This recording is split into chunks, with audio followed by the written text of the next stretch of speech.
एक ऐसे समय में जब दुनिया का सबसे बड़ा पावर शिफ्ट चल रहा है, जब चीन अपनी आर्मी, नेवी, मिसाइल्स और प्रोपेगेंडा मिशन को फुल स्पीड पर अपग्रेड कर रहा है, जब इंडो पैसिफिक का हर देश सांस रोक कर देख रहा है कि बीजिंग अगला कदम कब उठाएगा, उसी समय ताइवान के राष्ट्रपति का एक इंटरव्यू पूरी दुनिया में शॉक वेव की तरह फैल गया। क्योंकि इस इंटरव्यू में उन्होंने वो लाइन बोली जिसे 15-20 साल तक सिर्फ closed door meetings, think tanks reports और गुप्त मिलिट्री एनालिसिस में कहा जाता रहा। अगर ताइवान गिरा तो चीन यही नहीं रुकेगा। और फिर उन्होंने वो बात कही जिसने पूरे इंडो पैसिफिक की नींव हिला दी। फिर Japan, Philippines, south east Asia और इवेंचुअली भारत तक सब खतरे में होंगे। ये केवल चेतावनी नहीं थी, ये एक प्री वार्निंग थी, एक प्री अनाउंसमेंट की। चीन ने इंडो पैसिफिक में सिर्फ एक नहीं 6 वार्स की तैयारी कर रखी है। ताइवान के राष्ट्रपति ने साफ बोला कि अगर चीन ताइवान को ले गया तो पूरा रूल बेस्ड ऑर्डर टूट जाएगा, अमेरिका का प्रभाव कमजोर होगा, चीन का प्रभुत्व बढ़ेगा और फिर हर देश को अपनी किस्मत खुद लिखनी पड़ेगी। ये वही दिन होगा जिसका सपना चीन 1949 से देख रहा है, एशिया में पूर्ण वर्चस्व। लेकिन असली झटका तब लगा जब उन्होंने कहा कि next targets Japan, Philippines and others in Indo Pacific. और यहाँ अदर्स में भारत आता है, क्योंकि चीन की 6 वार स्ट्रैटेजी में इंडिया इस बार सीधे टारगेट बना हुआ है। अब सवाल उठता है, ताइवान गिरने से भारत को क्या फर्क पड़ता है? वो एक छोटा द्वीप है, 2.3 करोड़ लोग, हमारा उससे क्या लेना देना। लेकिन असल खेल ये है कि ताइवान गिरते ही चीन को वेस्टर्न पैसिफिक में खुला रास्ता मिल जाएगा, यूएस नावी को घेरने की क्षमता मिल जाएगी, जापान को ब्लैकमेल करने का मौका मिलेगा, साउथ चाइना सी पर फुल कंट्रोल मिल जाएगा और सबसे बड़ा फायदा, भारत को 2 फ्रंट वार में फंसाने का परफेक्ट मौका मिलेगा। क्योंकि अगर अमेरिका ताइवान में फंस गया तो भारत अकेला रह जाएगा। और यही वो क्षण है जब चीन अरुणाचल पर कोई बड़ा सैन्य कदम उठाने की कोशिश करेगा। यानी ताइवान का गिरना भारत के लिए सीधा खतरा। चीन की 6 वार थ्योरी जो 2021 में सोहू पर प्रकाशित हुई थी, उसके अनुसार बीजिंग अगले 40 साल में 6 बड़े युद्ध लड़ेगा।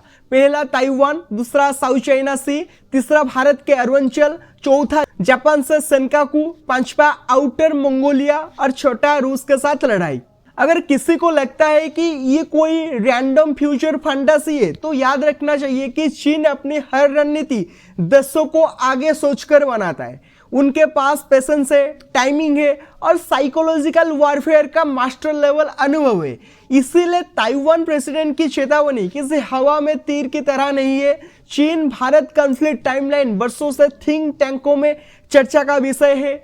चीन विशेषज्ञ साफ कहते हैं कि 2035-2040 के बीच भारत चीन का बड़ा युद्ध लगभग इनइविटेबल माना जा रहा है। वजह भी साफ है, 2035 तक चीन की नेवी दुनिया में नंबर 1 या नंबर 2 होगी, उसकी अर्थव्यवस्था पीक पावर फेज में होगी, उसके न्यूक्लियर वारहेड्स 1200 से 1500 तक पहुंच सकते हैं। ताइवान या तो एनेक्स होगा या पूरी तरह चीन के ब्लॉकेड में होगा। और सबसे बड़ा कारण 2035-2040 तक भारत भी बहुत मजबूत हो चुका होगा और चीन किसी भी प्रतिस्पर्धी को बराबरी पर देखना पसंद नहीं करता। इस पूरे खेल का सबसे खतरनाक हिस्सा चीन का न्यूक्लियर एक्सपेंशन है। पेंटागन की रिपोर्ट के अनुसार 2024 में चीन के पास 600 फ्लॉस वारहेड्स थे, 2030 तक 1000 फ्लॉस, 2035 तक 1500 फ्लॉस का लक्ष्य है। चीन 100 से ज्यादा नए ICBM साइलस बना चुका है, हाइपरसोनिक मिसाइल्स ऑपरेशनल है और साउथ चाइना सी में 3 न्यूक्लियर सबमरीन बेसेस एक्टिव हो चुके हैं। ये सब इसीलिए क्योंकि चीन जानता है अगर ताइवान को लेना है, भारत को रोकना है, जापान को न्यूट्रलाइज करना है तो न्यूक्लियर लिवरेज अनिवार्य है। और उसी बीच ताइवान के राष्ट्रपति ने एक और चौंकाने वाला बयान दिया, If Taiwan falls, these shockwaves will reach America and Europe। इसका मतलब साफ है, ताइवान की हार सिर्फ एशिया की हार नहीं होगी, ये यूएस ग्लोबल ऑर्डर की हार होगी और इसका सबसे बड़ा झटका भारत को लगेगा, क्योंकि चीन तब एशिया में अपनी मोनोपोली स्थापित कर देगा। ये भी कोई छिपी हुई बात नहीं कि चीन की रणनीति हमेशा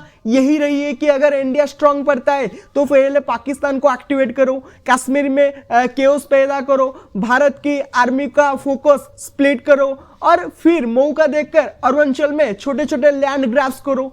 चीन इसे सलामी स्लाइसिंग कहता है। धीरे धीरे मीडिया ब्लैकआउट, साइबर अटैक्स और बॉर्डर्स डिस्ट्रैक्शन के बीच जमीन पर छोटे बट परमानेंट कब्जे, ये प्लेबुक 2013 से लगातार चल रही है। और जब ताइवान के राष्ट्रपति ने ये सब कहा तो बीजिंग की प्रतिक्रिया साफ तौर पर घबराहट से भरी हुई थी। बीजिंग के असल प्लानिंग इंडो पैसिफिक की फुल मिलिटराइजेशन है। ताइवान को घेरना, साउथ चाइना सी में आर्टिफिशियल आइलैंड मिलिटराइज करना।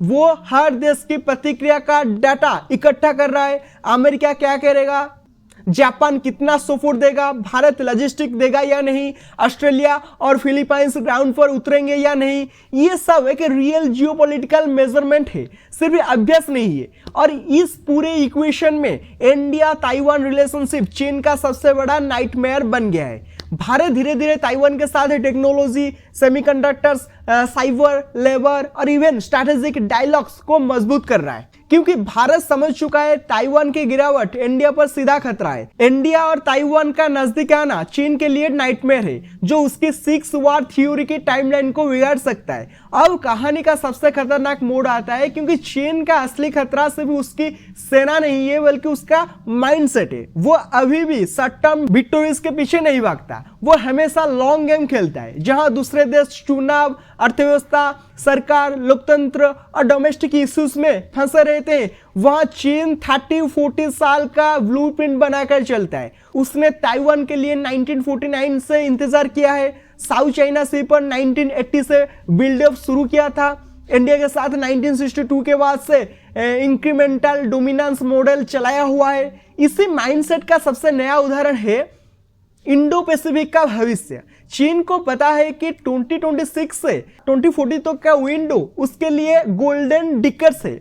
अमेरिका की अंदरूनी राजनीति डिवाइडेड है, यूरोप, रशिया, यूक्रेन क्राइसिस से थका हुआ है, जापान डेमोग्राफिक डिक्लाइन में है, साउथ ईस्ट एशिया आर्थिक दबाव में है और भारत रैपिड ग्रोथ के दौर में है, जिसे चीन अपनी सबसे बड़ी भविष्य की चुनौती मानता है। इसलिए बीजिंग अब ओपनली 3 पैरेलल बैटल चलाता है: मिलिट्री बिल्डअप, नैरेटिव डोमिनेशन और जियोपॉलिटिकल डिस्ट्रैक्शन। ताइवान के राष्ट्रपति के बयान पर चीन की जो बौखलाहट दिखी वो कोई ऑर्डिनरी रिएक्शन नहीं था, वो एक संकेत था कि बीजिंग जानता है कि उसकी सच्चाई बाहर आ रही है। ये इसलिए खतरनाक है क्योंकि जब कोई अथॉरिटेरियन पावर कॉर्नर महसूस करती है तो वो और अग्रेसिव हो जाती है, और चीन वर्तमान में ठीक उस सिमट पर खड़ा है। वो आर्थिक स्लोडाउन छुपा रहा है, डेमोग्राफिक कोलैप्स छुपा रहा है, यूथ अनएम्प्लॉयमेंट छुपा रहा है और सबसे बड़ा इंटरनेशनल डिस्ट्रस्ट बढ़ा रहा है। ऐसे में बीजिंग को एक एक्सटर्नल विक्टोरी चाहिए ताकि वो डोमेस्टिक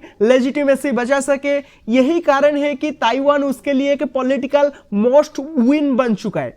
ताइवान के राष्ट्रपति ने जिस इंटेंसिटी से कहा कि अगर ताइवान गिरा तो जापान और फिलीपाइंस अगले टारगेट्स होंगे, वो किसी अंदाजे पर नहीं, ग्राउंड इंटेलिजेंस पर आधारित था। पिछले 5 साल में चीन ने जापान के सेनकाकू रीजन में 940 से ज्यादा अटैक्स की हैं।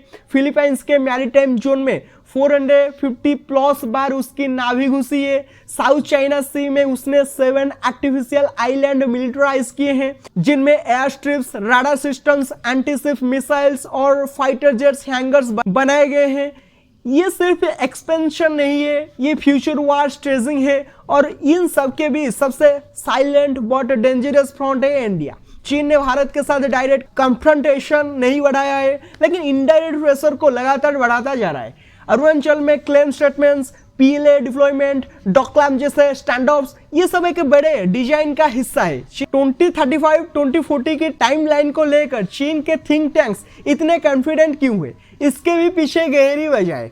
2035 तक चीन बिलीव करता है कि उसकी नावी अमेरिका के बराबर या उसके आगे होगी। इसका जीडीपी भले स्लो हो, लेकिन मिलिट्री R&D अनस्टॉपेबल होगा। उसके पास 6-7 एयरक्राफ्ट कैरियर्स होंगे, AI बेस्ड वार ऑटोमेशन पीक पर होगा और उसके पास दुनिया की सबसे बड़ी सी बिल्डिंग कैपेसिटी होगी। दूसरी तरफ भारत 2035 तक वर्ल्ड थर्ड लार्जेस्ट इकोनॉमी बन चुका होगा।